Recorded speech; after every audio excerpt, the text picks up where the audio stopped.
Hello दोस्तों, दिवा स्वप्न की कड़ी को आगे बढ़ाते हुए हम शुरू करते हैं आज द्वितीय खंड को, जो कि इस प्रकार है।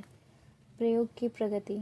तीसरा माह शुरू हुआ। मैंने सोचा कि अब तो मैं अपना रोज का काम दर्ज करता चलूं, ताकि मुझे पता रहे कि सप्ताह भर में कितना काम होता है।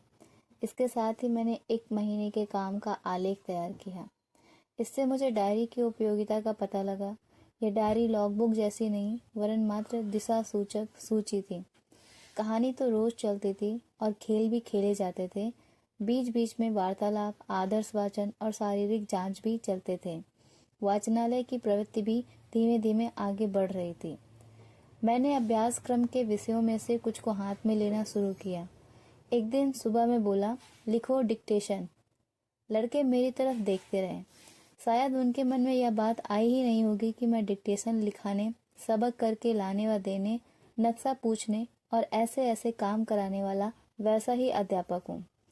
और एक तरह से मैं वैसा अध्यापक था भी नहीं। उन्होंने मुझे वैसा समझा भी नहीं था। मैंने उनसे कहा, लिखो। बहुतों के पास पट्टी और पेंसिल नहीं थे। पट्टी, पेंसिल या दूसरी किताबों से उनका काम नहीं पड़ता था। इस कारण से वे इसके बिना ही आने लगे थे। दूसरी कक्षा से मैंने पट्टी व पेंसिल मंगवाए और डिक्टेशन लिखाने बैठा। कईयों ने मुंह बिचकाए। कोई बोला, भाई साहब कहानी नहीं कहेंगे?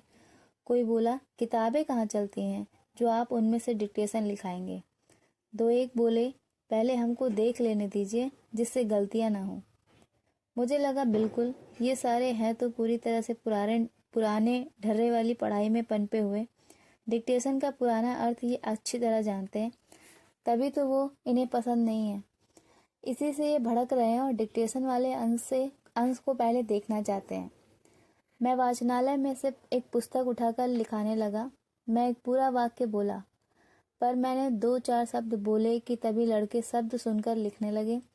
और मैं जो वाक्य बोल रहा था उसे तो उन्होंने सुना ही नहीं। वे पूछने लगे, क्या बोले, क्या लिखाया भाई साहब? मैंने कहा, देखो, डिक्टेशन कैसे लिखा जाता है यह बात मैं तुम्हें बताता हूँ। जब मैं बोलूँ तब तुम मेरी तरफ देखो और जो बोला उसे अच्छी तरह से सुनो, समझो और तब लिखो। इसके बाद दूसरा वाक्य सुनने के लिए मेरी तरफ देखो। मैं इस तरह लिखाने लगा, पर पुरानी आदत एकदम तो कैसे सुधरे।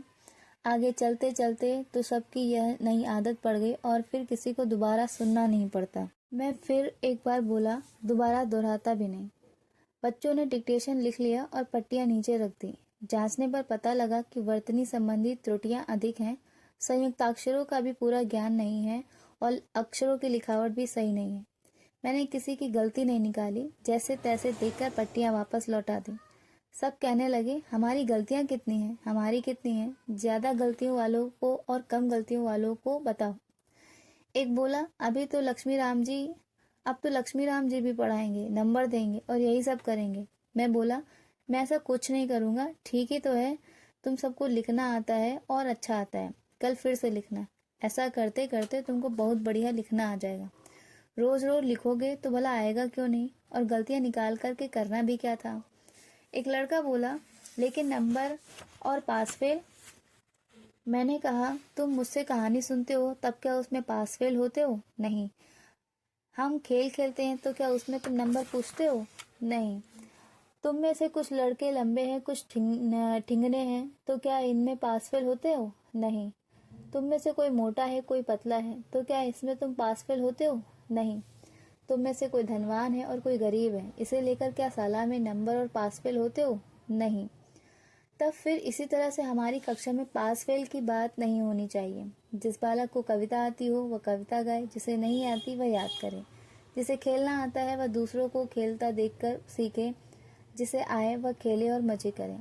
डिक्टेशन में जो अच्छा लिखे उसे देखकर दूसरे भी अच्छा लिखें। जिसे ना आता हो वह आने वाले से पूछकर सीखे, नहीं तो मैं सिखा दूंगा। क्यों, समझ गए?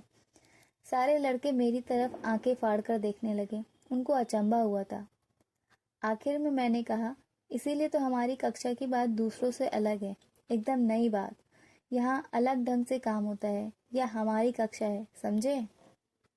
मैंने हमारी कक्षा शब्द पर 2-3 बार बल दिया, अतः लड़कों पर भी उसका रंग चढ़ गया। वे बोले, हमारी कक्षा अर्थात अनूठी बात, हमारी कक्षा अर्थात नई बात। डिक्टेशन को लेकर मैंने 1 सप्ताह में ही थोड़े बहुत सुधार कर डाले। मैंने उन बच्चों से कहा कि किसी भी पुस्तक से रोजाना 4 पंक्तियां भली भांति समझकर लिख लाओ और मुझे दे दो। मैंने रोजाना उन्हें 10 मिनट का समय वाक्य लिखाने का रखा। मैंने उनको परस्पर 15 मिनट के लिए रोजाना लिखवाने और आपस में त्रुटियां सुधारते रहने को कहा। मैंने उन्हें संयुक्ताक्षर समझने के लिए चौथी कक्षा की पुस्तक से सारे कठिन संयुक्ताक्षरों की एक पुस्तिका बना दी। वह पुस्तिका उनको बारी बारी से पढ़ने और पट्टी पर लिखने के लिए दे दी।